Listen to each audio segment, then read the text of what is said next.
Hi there, everybody. Man, whew, long week for me. Long week. You see it.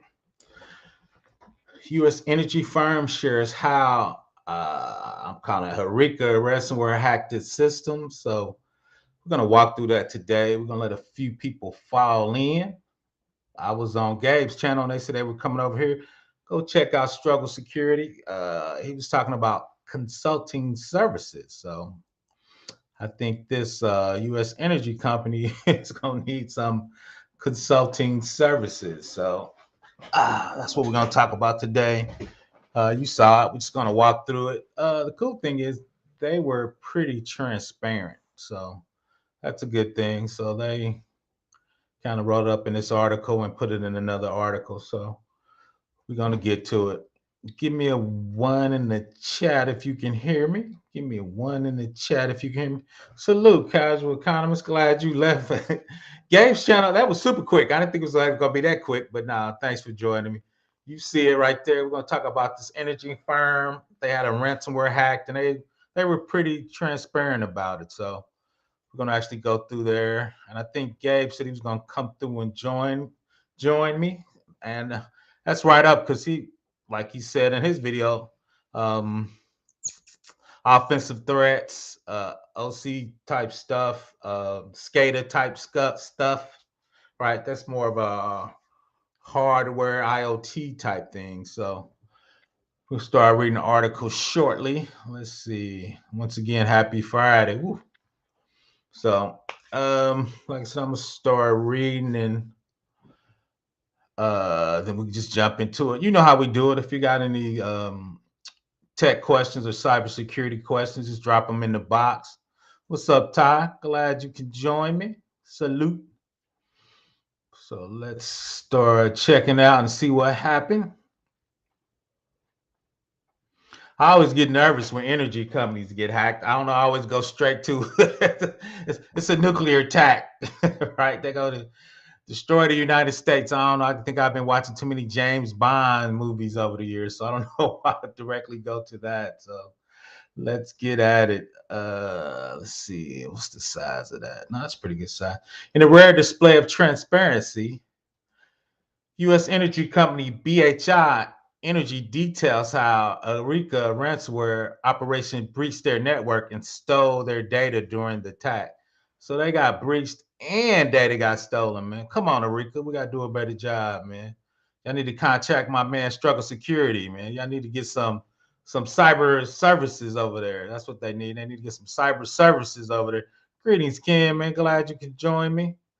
Come on, BHI. Y'all need to get some cybersecurity services over there. Y'all got breached and your data got stolen. So let's keep going. This what kind of threw me off too. BHI is part of Westinghouse Electric Company. They're huge. So I guess I think a bigger company would have better security. So if you're a subsidiary or they bought you, you would think the security would be a little better. It's a specialty energy service and staffing solution provider supporting private and government operated oil, gas, nuclear, wind, solar, fossil power generation units, and electricity transmission and distribution facility. So that's what BHI Energy does. Again, it helps support private and government operated oil and gas, nuclear, wind, solar, fossil power generation units, and electricity transmission and distribution facilities. So that's definitely a critical infrastructure, right? Anything with nuclear, once again, I just start freaking out, man. So once again, they were breached and they were pretty transparent. So we're going to walk through what happened and hopefully talk about how to harden what they got breached, maybe do it a little better. What's up, She? Glad you could join me. So let's keep going. In a data breach sent by BHI Energy to impacted people, the company provides detailed information of how Harika ransomware gang breached its network on May 30th, 2023. All right, so that's what, about 5 months ago? The, the attack first started by the Harika threat actor using stolen VPN credentials for a third-party contractor to access BGI Energy's internal network. All right. So Stolen VPN credentials for a third-party contractor to access their internal network, right? Which is that's not uncommon, right? The stealing of part, but contractors logging in the company's VPN to do work, to especially from a SOC perspective and a GRC perspective and a security perspective, and shout out to Struggle Security if you're doing some consulting work and you know they usually give you credentials to log on and traverse their network, right? This part of the convenience and a lot of times they can get in and do their reconnaissance and check everything in response quicker if they can just VPN into your network and start looking around. That's the good guys, right? Not the bad guys. So once again, using that third-party contractor's account, the TA, which they're saying stands for threat actor, reached the internal BHI network through the VPN connection. All right. Then we're going to read their data breach that they're put out. I got it on another tab. So we're going to go to the Bleeping article. Then we're going to go actually to their article. I think Bleeping actually had I don't know if they were guessing on something. They had a few more items in this article here. So that's what we're going to look at, right? BHI got hacked. Somebody stole the contractor's credentials, came through the VPN and breached their network and stole some data. All right. So once again, that's not good from an energy company that handles nuclear plants. So in the following week, the initial access to TA used the same compromised account to perform reconnaissance of the internal network. Basically, mean they're just looking around, trying to figure out what systems, databases, where all the PI at, where all the high nuclear codes are at, right? So that's reconnaissance moving around. But you hope that since they done it, as they moved around, a couple alarms should have went off. You going where you should not supposed to be, or you got a regular account and you trying to do some DBA work, right? So there's some other things from BHI that seems to be missing here from a cyber security service and function. So that's some of the stuff we're going to talk about and dig into. So the Akira operators, those are the bad guys, revisited the network on June 16, 2023 to enumerate data would be stolen. Between June 20 and 29, the threat actor stole 700 and, I'm sorry, yes, 767,000 files containing 690 gigabytes of data. This is the crazy part, including BHI Windows Active Directory database, right? That's got all your people in it, credentials in it, OUs in it, what's going to what, all right? And their forests and trees, that kind of shows you your directory structure and who reports to who. So that's crazy. The threat actor stole your Windows Active Directory database. Somebody should be fired for that. That's all I'm saying. Somebody should be fired ASAP for that. How does the bad guy get to your Windows Active Directory database? Even if he had your VPN credentials, the question is, did he escalate his privileges? Because just getting a contractor's VPN, you should be able to get to the Active Directory unless that contractor was working on something or was paid to do some Windows type work for that organization. That's a little strange, a little strange. Let's keep going though. Friday on June 29th, having stolen all the data that could from the BHI network, the threat actors deployed the ransomware on all the devices to encrypt the file. This was when BHI's IT realized the company has been compromised. So I'm trying to figure out if you exfiltrated, why would you, I guess, encrypt it for ransomware unless you were trying to hold them hostage and get increasing money? You already stole the Active Directory database. You could go steal that. They probably could have got in and out with nobody even noticing, I guess.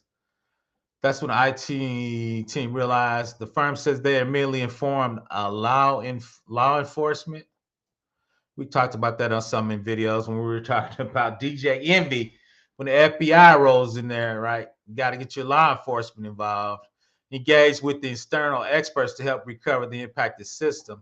The threat actors' foothold on BH network were removed on July 7, 2023. That's right. They figured it out. I guess they figured out the accounts that they had control. I don't know if they have the Active Directory. I'm assuming they created some more accounts that you might not even be aware of. But the company said it was able to recover data from a code backup solution that hasn't been affected by ransomware. So they were able to restore the system without paying the ransomware. And that's what I'm always, I wouldn't say concerned or just to understand. If you have a good backup, then once you get your systems back up, you shouldn't have to pay the money, right? Unless the ransomware, you have your backups online, which I'm old school. My backups aren't going to be online, right? So if my backups aren't online and you didn't encrypt them, so I should be able to restore them over top the ransomware and keep moving, right? So when people say they can't recover from ransomware, I'm always thinking, what's up with your backup solution? Additionally, the BHI bolstered its security measure by imposing multi-factor authentication on the VPN, performing a global password reset, extending the deployment of EDR and AV, which is antivirus tool, to cover all the sections of its environment and decommission legacy systems. The crazy part of all of that, right, where somebody should be fired, I cannot remember where I VPN on where I actually VPN on a production machine and didn't have the MFA. Of course, I work for bigger clients, DoD clients, large state federal agencies. I work for more smaller companies, but VPN is usually part of, multi-factor is always part of VPNing, right? That's a crazy, what's up, Structural Security?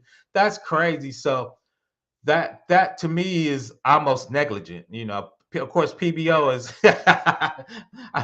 I'm overdoing it though, but no, for me is if I VPN into your network and you're an energy consultant helping people with nuclear assets, right? They handle people with nuclear access.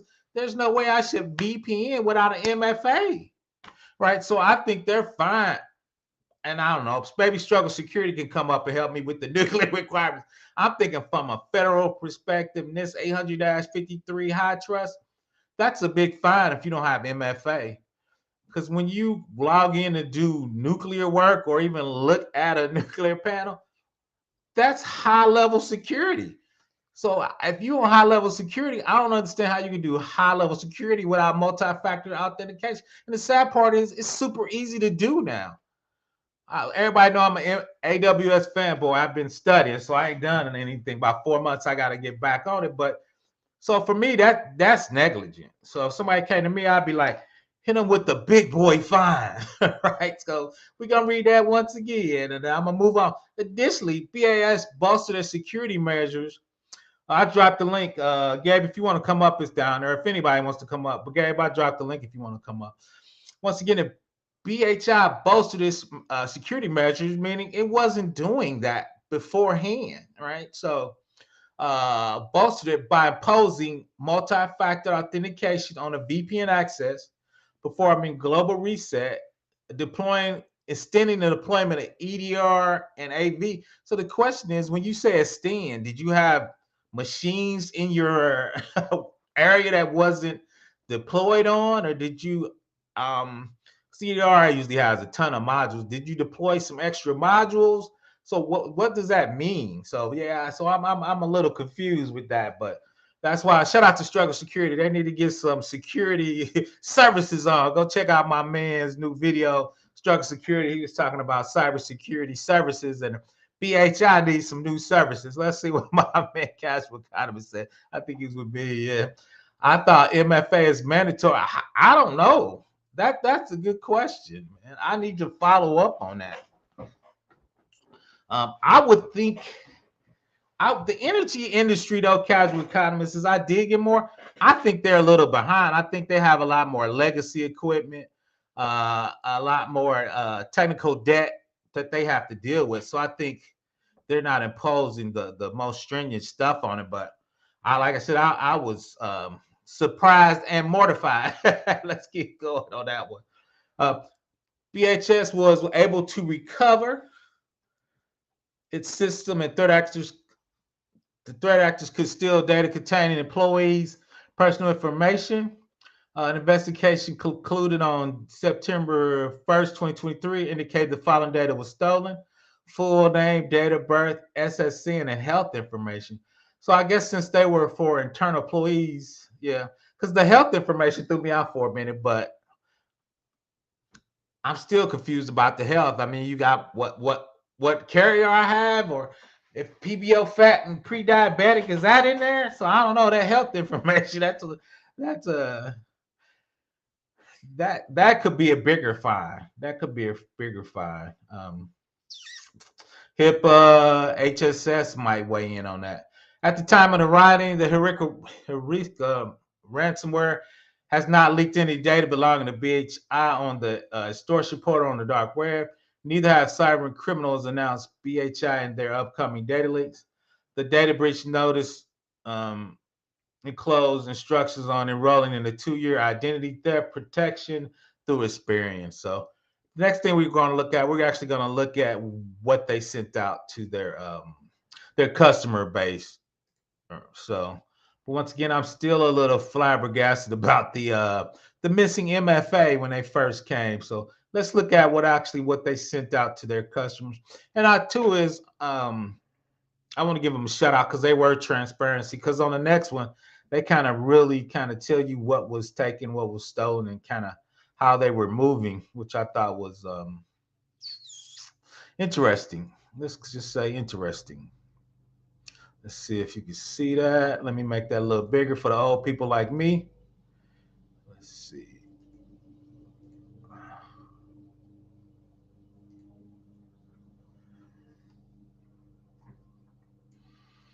Let's see.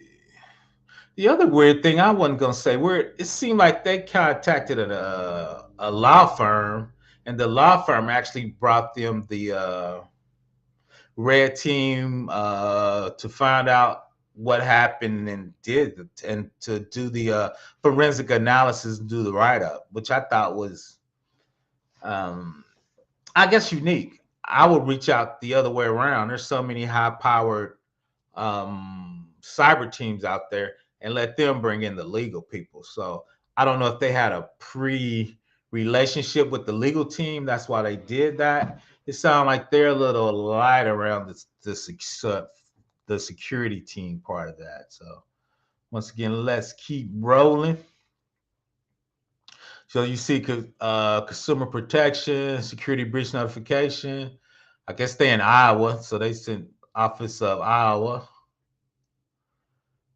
Please be advised, we are the legal counsel of BH Energy Specialty Service.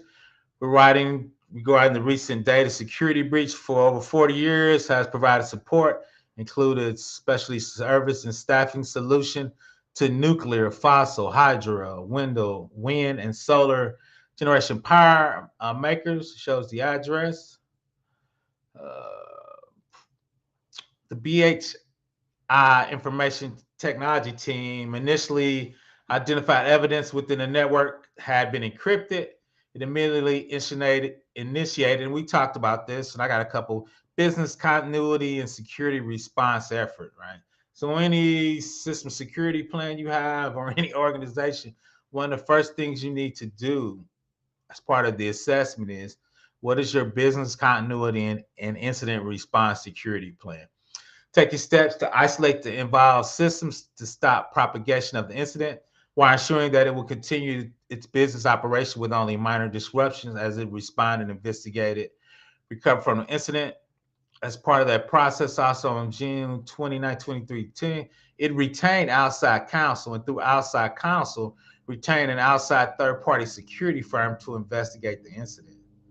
That that was kind of unique for me. Once again, BHI retained outside counsel, and through the counsel retained an outside third-party cybersecurity firm to investigate the incident.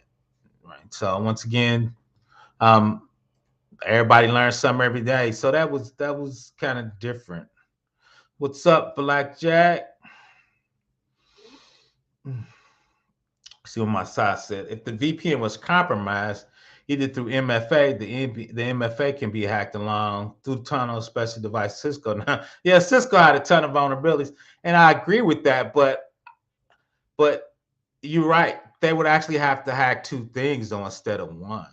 They didn't have MFA, right? But you're right. MFA is just in the security depth, right? The depth of security, right? Security by defense. We have multiple layers of security, right? MFA for me is a linchpin of that. So for a large company dealing with nuclear, not to have that. Yeah, I think I'm gonna do like 6 videos in a row, Ty, on Cisco, because I just been getting hammered the last 60 days. Um, so yeah, I might just do one big Cisco. I just don't get, which I don't really do a lot of videos for views that much. But when I do Cisco, I get no views on that. But I might reach out to my man Network, bruh, and team up and let's talk about Cisco from networking and cybersecurity. So I might reach out to Network, bruh, on that time. But yeah, I appreciate that, and that is true. But if you got MFA, right, that makes it a lot harder to hack, your network, because remember it was third party consultants credentials they had. You got my credentials. If you don't have my phone, right, then you wouldn't be able to finish that hack off if I was using MFA, especially from a third party consultant. So I think that's the part that's kind of missing. So let's keep rolling. So yeah, once again, BHI retained outside counsel through the council retained an outside third-party cybersecurity firm to investigate the incident. The cybersecurity firm determined the threat actor operating on the RICA gained initial access on May 30th. The threat actor initial access was achieved using a previously compromised user account of a third-party contractor. Using that third-party contractor account, the third actor reached into the internal BH network through VPN connection. But once again, is if you got my account and you don't have my phone, or hopefully if it's a high privilege account, my YubiKey or my Google key, something physically on my person, right? So if that person had that, I'm not saying the threat actor wouldn't been able to hack, but it's a lot harder because now you got to find another way, because every time you hit that part of the VPN, it's going to call my phone or send me an email or something, right? So that two-factor was missing, right? For me, that's negligence. So let's keep rolling. In the week following initial access, the threat actor used the same compromised account to perform reconnaissance on the internal network. June 16, 2023, returned to the network and performed further data reconnaissance. June 19, began staging data. The ultimate exfiltration was 690 gigabytes of data between June 20th and 2029, including the copy of the BHI Active Directory database, right? So if you touch that or getting that or trying to get on that box, right? So that's another weird scenario for me, right there. BHI's active database was exfiltrated, right? Somebody's getting fired. That's all I'm saying. Somebody getting fired. On June 29th, having completed the exfiltration of the data, the TA deployed the Erika ransomware to a subset of systems within BHI network, providing a file listing. The reference was, once again, it was over 770,000 files, totaling 690 gigabytes of uncompressed data. The threat actor created subsequently deleted these activities on the BA server.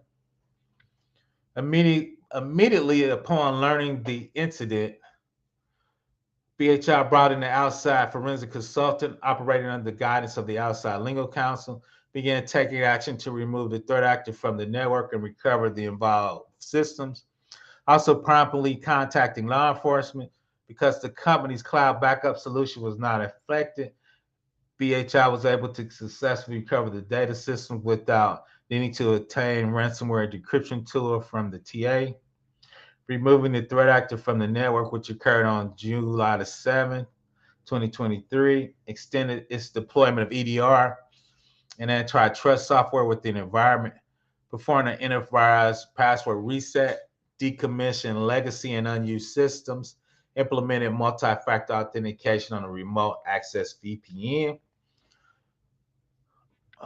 Let's see what's in anybody in the chat. So, like I said, all that's good stuff. Some of that from a company that deals with nuclear reactors, those are base level. I hate this word, security hygiene that you should do as a company. Once again, I think MFA now is just kind of basic. But last paragraph, and we're gonna keep it pushing. Once the cybersecurity firm identified the system impacted with outside counsel data analytics and forensic team, reviewed and analyzed the files impacted by the breach on or about September the 1st. BH identified some of the files containing individual personal information and is in ensuing days was able to identify the specific data disclosed, which consists of middle name, first name, last name, address, date of birth, social security number, and potentially health information. On October 4th, 2023, BHI initially confirmed the identities and address of the 896 affected Iowa residents. BHI sent written notice to these residents today on October 18th. The notice provided to those residents is also enclosed. Do not hesitate to contact me if you have any questions. Gina Bortolini. So let's keep pushing and see what else was going on. Let's see what else was going on.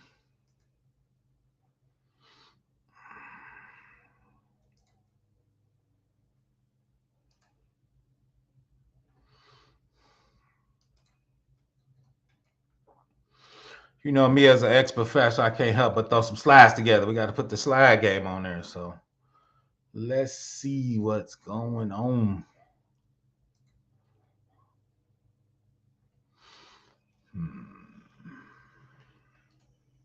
So my man Tyson, System handles the largest facts market share space with the facts. You know where that. No, that's true. That's true.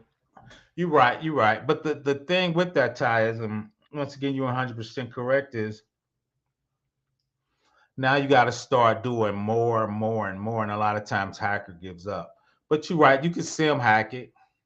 Right. That's why a lot of times, if you're a high profile working on a nuclear power plant, I think you should go get a YubiKey or a Google key where you physically have it on your person, right? With your X509 cert on that YubiKey, right? So when you put it in there, so you couldn't sim hack it, um, but you're right. Cisco is an 800-pound gorilla in there, and like you said, you can sim hack it. But once again, now you got to figure out what my sim is, and a lot of times when you sim hack, sometimes it affects my phone, and I might figure out, So there's some other things that kind of unfold with that type. But now you are correct with that. But um, once again, if you're dealing with nuclear power plants, I think you should go with the YubiKey or something a little more secure. But no, good point. But like I said, can we start at the basics? Can we get MFA going to your phone? So like you said, the hacker would have to actually get your SIM card and do a SIM card hack. So when they got the message, it would see it. But once again, that's more and more depth. And two is I work for DoD, so when we VPN in, as soon as we do that, we have a reserve IP. So if our IP on my machine doesn't match the one that's once you get on a VPN, you gotta go through the firewall. It's not gonna let that laptop get to where the nuclear power plant is because it knows my reserve IP for the IP range for that company. Because once I VPN, I'm on their network, so you can use reserved IP. You can use reserved IP with search. You can use reserved IPs with MFA with the YubiKey. Right? And why I keep adding on to it is because when you're dealing with a nuclear power plant, you should have defense in depth. It shouldn't be, oh, I got the contractor's credentials and I'm in there, right? You should credentials, MFA, YubiKey. Oh, I got to spoof the IP of the reserved IP, right? So there's a myriad of steps that you should have defense in depth when you're dealing with nuclear. Now, if you're dealing with PBO barbecue, yeah, man, you just gonna have a password, man. You're gonna get the secret sauce recipe, right? So I think we need to understand that defense in depth. And once again, nuclear is at the part of high because you could die. All right. When you talk about high risk, most people like, oh, nobody can die. If you hack a nuclear plant, people could die, right? So I think we need to be doing the highest level security, not talking about, oh, my bad. We added the MFA and we extended the SDR a little bit. What does that mean? Right. So I think once again, that should be fined very heavily. Let's keep going in my little slides I got. So this is basically just reiterating what we read. So we talking about Active Directory, right?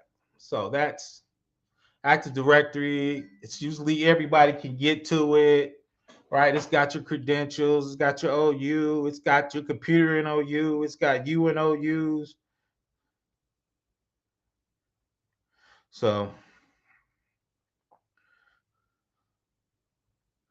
let's keep going. So I just looked up a couple best practices for Active Directory and for a VPN so we can understand what is good. I hate this word, security hygiene or security infrastructure, especially for a nuclear power plant. I keep yelling that into the mic for a nuclear power plant. So we're going to look at what that is, right? But once again, shout out to my man Ty. He's right. That's why we got to have defense in depth. Once again, we got to have the VPN. We got to have the MFA. You go into the security, I got to have the YubiKey. Then you go into a certain VLAN. I want your reserved IP or a static IP. I'm an Unix guy. That static IP when you VPN, that's the only IP can get back to where the nuclear stuff is. I'm calling it the stuff, right? The board or the vulnerabilities, right? Because different part of your network should have different classification. All right, like everybody can print, right? But then when you go to the HR higher level, you go to the nuclear part, right? The highest level. And as you go, once again, security, defense, in depth. And the sad part is a lot of that stuff is easier to set up. So once again, we're looking at the Active Directory part. Let's see. So let's look at the best practices Microsoft had for Active Directory. Shout out to my man Ty. So let's look at, once again, best practices for Active Directory. It's right there. Let's make sure everybody can read it. Yeah, we're just gonna flow through it. I didn't put any slides, but if you got to add extra SDR and extra MFA, I don't think you have best practices in there. So once again, let's scroll through the best practices. Oh shoot.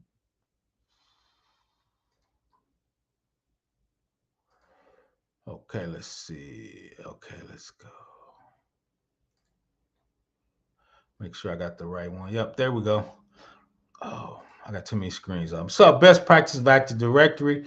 We're going to flow through these real common security vulnerabilities, reduce your attack surface, monitor your Active Directory for signs of attack or compromise, and plan your security compromise, meaning if somebody gets on there, what's going to happen.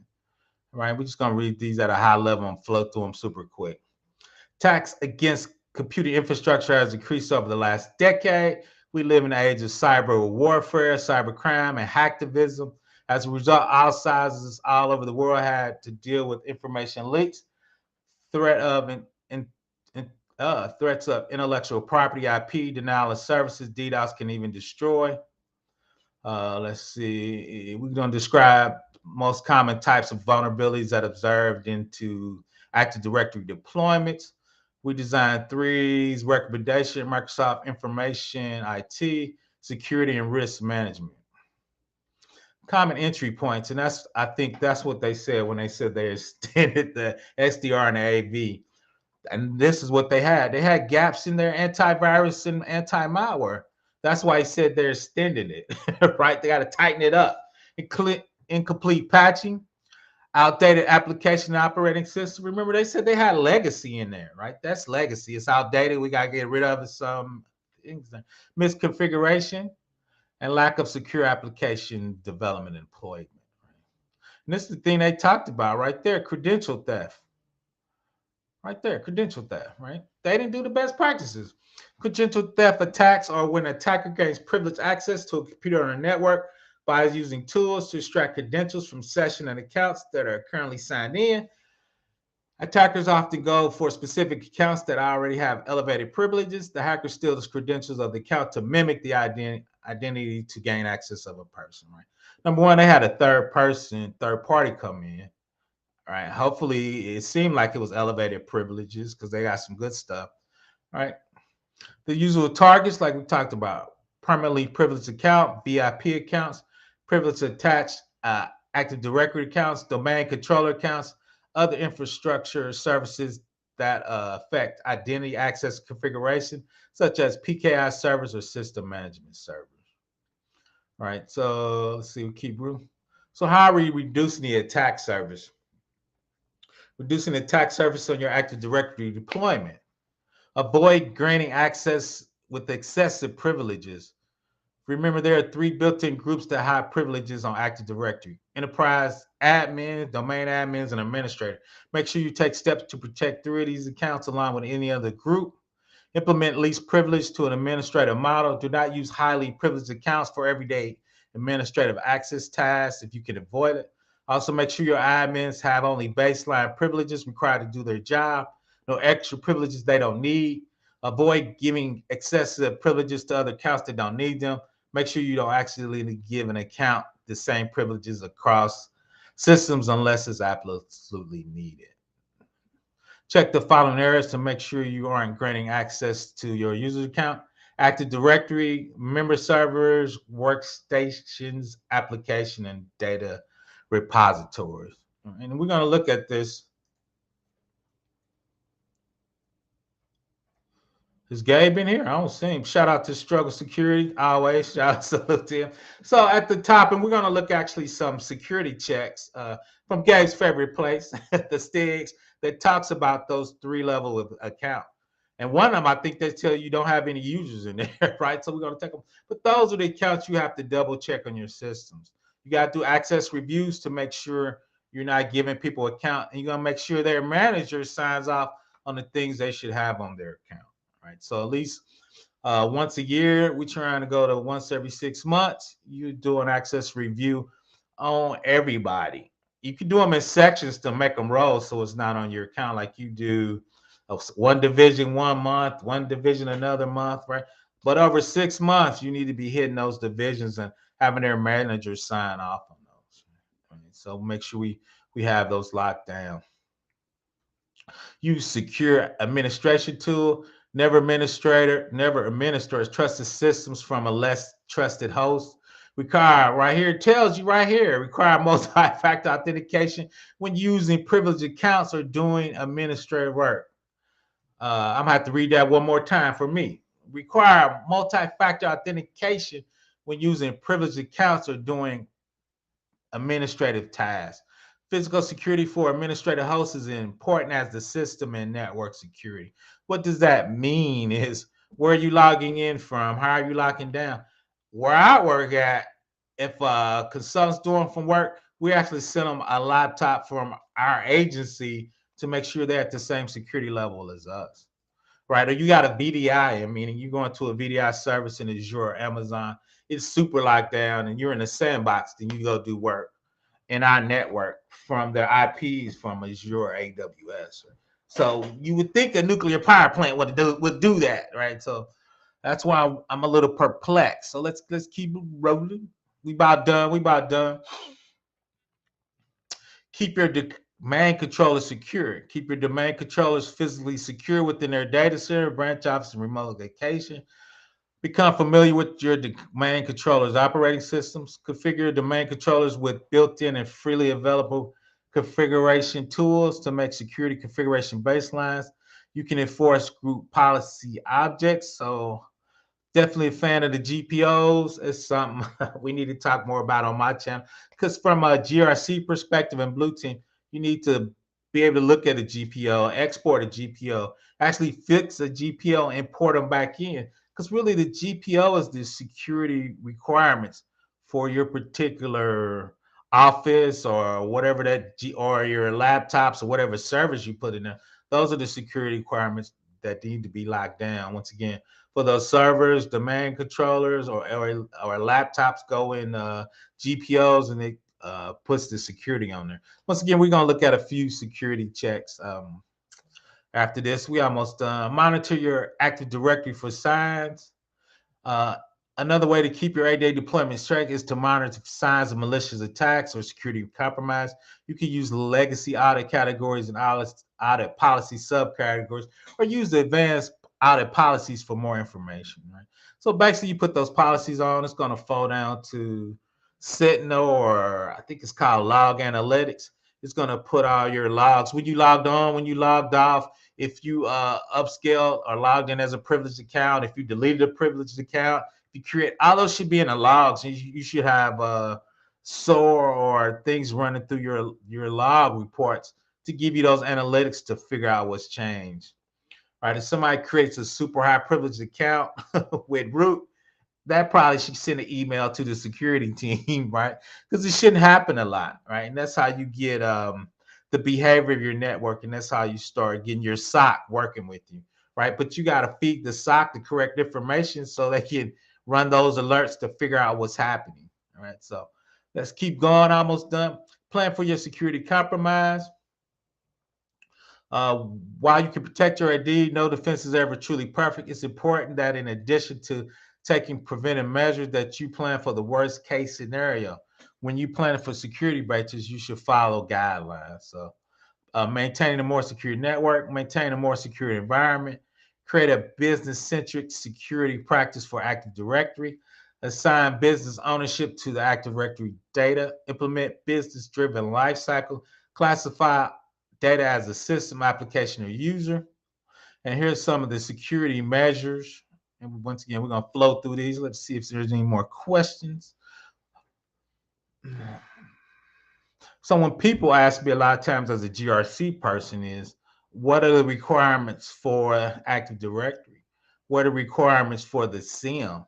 What is the requirements for incident response or COOP? These are the requirements for them to do what they need to do. A lot of times too is though you got to run up to management because all this stuff costs money. There's nothing free, right? So do you have the time, money, and resources to secure your environment? Right. And two is you should, so you won't end up like my man, the BHI. You won't end up on the news. So let's go through here real quick. Just some high level security measures, and all of this is pretty basic stuff. Patched application, patched operating system. This is what they said they were going to do, right? Deploy and promptly update your antivirus. They said extend. Software across all your systems and monitor for attempts to remove or disable it. Monitor sensitive activity on Active Directory objects for modification attempts, windows for events that might indicate attempt to compromise. Protect and monitor accounts for users who have access to sensitive data. Prevent powerful accounts from being used on unauthorized systems. Eliminate permanent memberships in highly privileged groups. Implement controls to grant temporary membership in the privileged group when needed. So I'm going to talk about these two real quick together. Eliminate permanent membership in highly privileged groups and implement controls to grant temporary access. A lot of people, it's called just in time. I've been reading about it and talking about. Most people aren't mature. So what does that mean, just in time? As a DBA, I need to work on a database. I work in a large government agency. It could be 100 databases. So what just in time means is I fill out an app saying I'm working on these 5 databases this week. I'm working on 2 today. So I just get access to those 2 for today, right? So I get DBO1 and DBO2. I get my DBA administrator. It's in my privilege account. Of course, I'm a Unix guy, so I sudo in that account. It starts logging on my work. But if my main or my high privilege account, they can only get to 2 databases for that day. Then at the end of the day, they take them out. I might get another 2 the next day. So if the adversaries go to the 2 I don't have access to, right? alerts should start going off, right? Why did he try to go there? Who is that? Did PBO do it? Right? So that's when your security start getting top notch, when you start doing just in time security, right? Just in time privileges. To use RDP.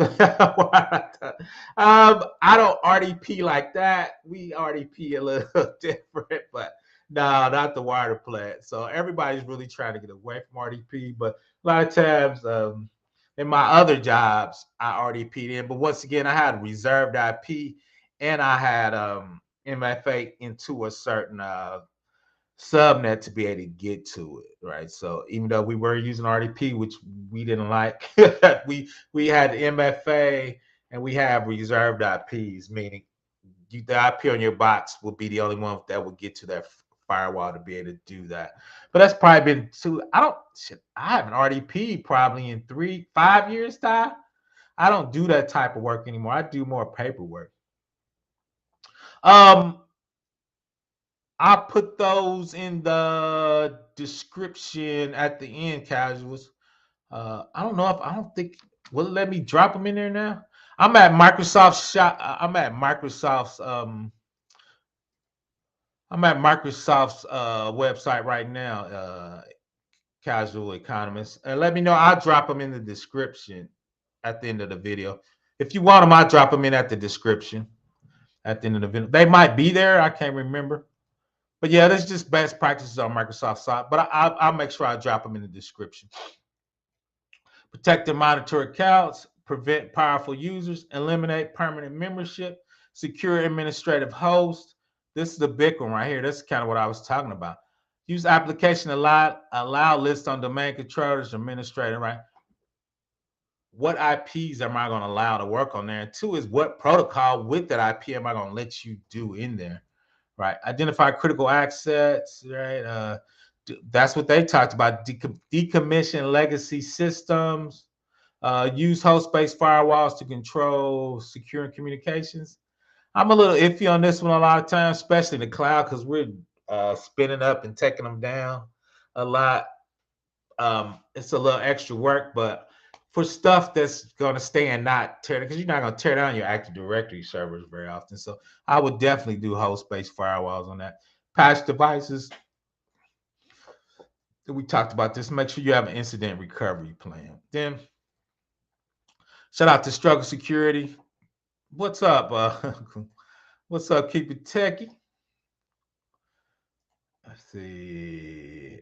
Real quick, we're going to talk about my favorite one. This is not one of Keep It Techie's favorite one. This is PBO's favorite ones. We're going to talk about that. We're going to get into stigs today. That's my thing, man. I love a good stig for today. On a happy Friday, we're going to do a couple quick stigs, boy. Like I said, I don't think Keep It Techie ain't not a big fan of the stigs, but we're going to talk about them. So Microsoft was talking about, I like that, right? We talked from the hacking article at a 30,000 foot level. We got to Microsoft. They at the 10,000, 5,000 foot. Okay, we patching. We doing this right. We setting them up. We're sending them to the scene. Now the stig, I say, put the rubber meets the road, because they're gonna tell you exactly what switch to turn, and we just gonna look at the few. So for Active Directory domain, remember you got the domain and the forest. Those are two different controllers, right? But we got 5 high checks, 27 medium checks, and 4 low checks. So we're gonna look at a couple high and a couple medium. So high means these are out in the wild. If you don't set it, you're gonna be like them. You're gonna get hacked. So, and remember what Microsoft, we were talking about those Microsoft groups, right? So we were hitting the groups hard. So let's see what the stigs say. Enterprise group is a highly privileged accounts. Personnel who are system administrators must log into Active Directory systems only using accounts with the level of authority necessary. Only system accounts used exclusively to manage Active Directory for us may be a member of the enterprise admin group. A separate administrative responsibilities help mitigate the risk of privilege escalation resulting from credential theft attacks, and that's what actually happened to that. So what is the detail? Review And that's kind of what I do on my job a lot of times is I look at Active Directory, I look at the settings, I look at the OU group, then I'm trying to figure out if we're not doing this, what is the risk of us not doing this, right? So that's how you come up with the risk. It's high. So if they're not doing it, then what is the risk? The risk is high. So let's keep reading. Review the administrative group of Active Directory users and computers. Any accounts that are members of the enterprise admin group must be documented with the IAO. Each each enterprise administrator must have a separate unique account specifically for managing the Active Directory for us. Remaining, you got your regular job where you writing papers, blah, blah, blah, but you need a privileged account when you need to do privileged work, right? So hopefully if somebody hack your account, it'll be while you're on a regular account, right? Because you're going to be on that account the most.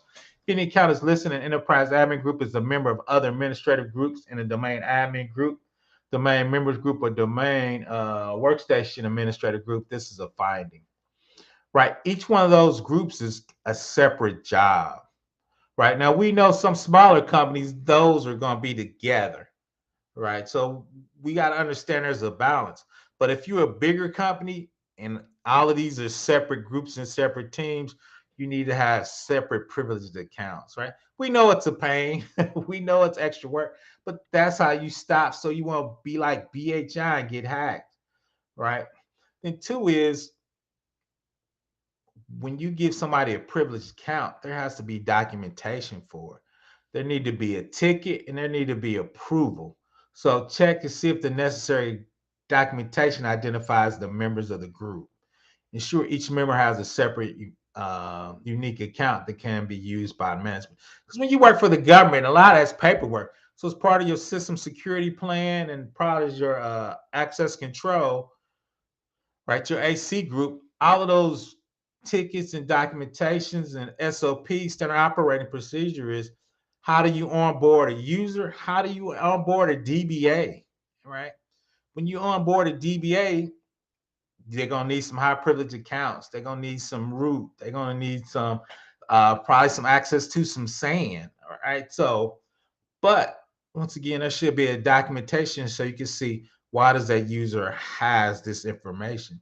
Then two is part of your security SOAR, right? Security operation and orchestration report is if keeping techies in four groups, that might be right, but that should come out on report so we can ask, why is keeping techie in these four? Well, you smile, man. You are what you are, right? But you should have that documentation so when you come and you get audited, right, you can explain what that is and why you have it, right? So that's why I'm a big STIG guy because they kind of break it down for you. Let's look at a couple more. Hmm. Let's talk about this one real quick. If a VPN is used, and that's why they got hacked through the VPNU, they didn't have the MFA, right? The traffic must be inspected by the network intrusion detection system, right? To provide data confidentiality, a VPN is configured to encrypt the data being transported.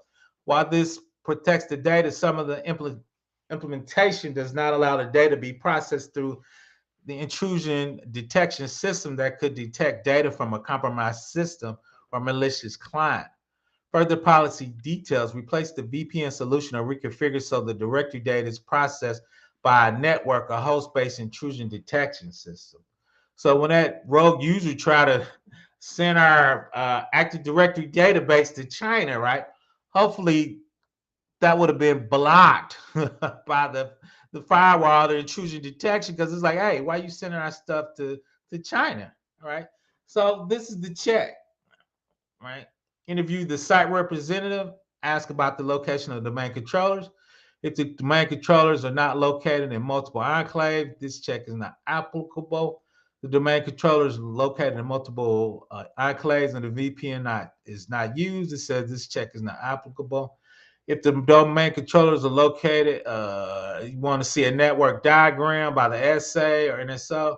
An Active Directory network traffic is possible if the Active Directory network traffic is not visible to the network or host IDS's finding, right? Because when you send it to your host detection system, You have to decrypt it so it can read it, right? So there's a whole other issue. But once again, that traffic should be getting monitored and inspected for, once again, IPs, CC traffic. Is that a known bad actor's IP? Is that IPs in China? Your intrusion detection do that for you, right? Then two is replace the VPN solution or configure so the data is inspected, right? So that's one reason I'm a STIG guy. One reason I like it, right, is you get those basic checks. And casual economists, I'll make sure I put that in the description at the end. My bad. I thought I did that. Let's see. I'll drop the link again if anybody want to come up. But two is we just gonna look at it from the high level again. Oh, I closed it. Let's go to this document. Basically, BH Energy got hacked, right? And they, well, shout out to them. They were transparent. They got in, which was a little different. They got a legal firm to find a cybersecurity firm to do the forensics and do the investigation. Then they laid it out, and we just kind of walked through it. Once again, their active database got stolen, which is quite rare. Or I think most people just wouldn't even bring it up from a active directory exfiltration standpoint. Here, I had a few more slides. Let me take that back. Once again, if you got any additional questions, just keep them in there. This is a standard AWS VPN. We just kind of went over that. That VPN definitely should have MFA. The Ty brought it up. You can SIM hack it, but you can do an MFA with a YubiKey, so it's actually on your person. Also, this VPN, you can have a static IP or reserved IP. Then that would be only one that could actually get to your infrastructure. Here was EC2. So when it would try to go back through the VPN and the firewall, since that VPN is now on the network, that client, it's now on the network. If it didn't have the right IP reserved or the right static IP, we wouldn't let it in to get to the nuclear power plant part, right? We would just block it, right? So that's, once again, that's if you look, shout out to AWS, they got a VPN client site to site. You hit a button, it just kind of spins itself up. Um, so that I was just kind of looking in there because that's what I would use if somebody asked me to use a VPN on client. It's a little more colorful, kind of same type of deal though.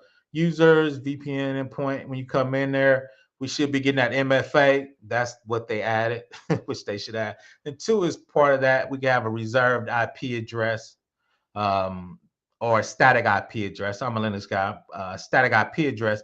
So once I VPN in, it's going to look for that IP address of that NIC card, and if it's not the right one, it's going to be blocked. And on top of that, too, you can get the Mac address with the IP. Right. Once again, we talking about defense and layers, but as Ty brought up, you can always beat all of that. But right, but as you add more and more, hopefully you're going to do something, and the adversary, TA, the threat actors, going to click on something that's going to go to the logs that's going to actually help us know they're there, because we got defense in depth, and he's got to keep jumping through more and more hoops, right? So if he didn't know we were looking at IP, when he tried to get back there, it would ping and say, "Oh, this IP is not allowed back to this part of the network," right? Then we could hopefully get that alert from the SOC and known ahead of time before they start our Active Directory database what he took, right? So once again, we're doing that defense in depth. Let's keep rolling. Just some high level stuff, and we talked about a lot from AWS VPN. You have security groups, which basically is their local firewall. We talked about certs. You can have a search that you load into the browser that's going to do that work. So you can have an IP, MAC, and make sure it's certifications in that browser. If any of those missing or not correct, right, you will get blocked, and hopefully you will get notified that somebody's trying to attack us. And once again, we talked about monitoring tools. The part of AWS, you get their AIM, so you get uh, access management, you get their policies, you get their roles, you get their users, you get their MFA. You can hook their access up to their networking, right, to combine those to software-defined networks, and just in time. If you're outside a certain range, day, month, or hour, we won't even let your VPN there because you should not be working in those hours, right? So once again, there's a lot of security they could have put up, right? We were talking about that, the MFA with the AWS client. So that's me wrapping it up. I'm gonna hang out, see if y'all got any questions. Casual economists, give me about 10 minutes after the show. I'll make sure I have all those links in the description of the video for you. Um, Once again, I like doing those, and that's how corporations learn when other people get hacked or ransomware. Let's see what they had allowed or what they didn't do. Are we doing it, or do we need to do it? Right. And for me, once again, as an energy company dealing with nuclear power plants, they were missing some basic security hygiene. So if I'm DOE, that's a big fine from PBO. That's a big fine. We're going to make sure y'all don't do that again. That's a big fine, right? So we got to teach them a lesson. But once again, cybersecurity, and I'm a cybersecurity, but a lot of this is just basic technology, right? It's under security, but each job has a security component in it, right? My job, hopefully, is facilitate that we're compliant with if we report to HIPAA, FERPA, IRS. But on top of that, what is the best practices? Microsoft laid out the best practices of what they were looking for.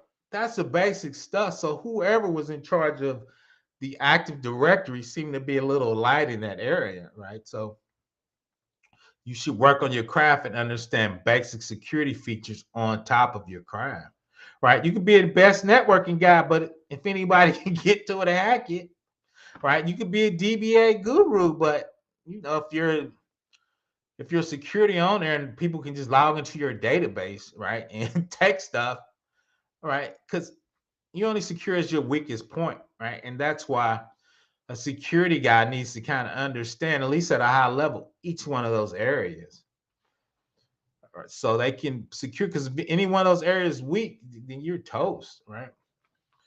Like we didn't have basic MFA, so to me that was IAM, identity access management.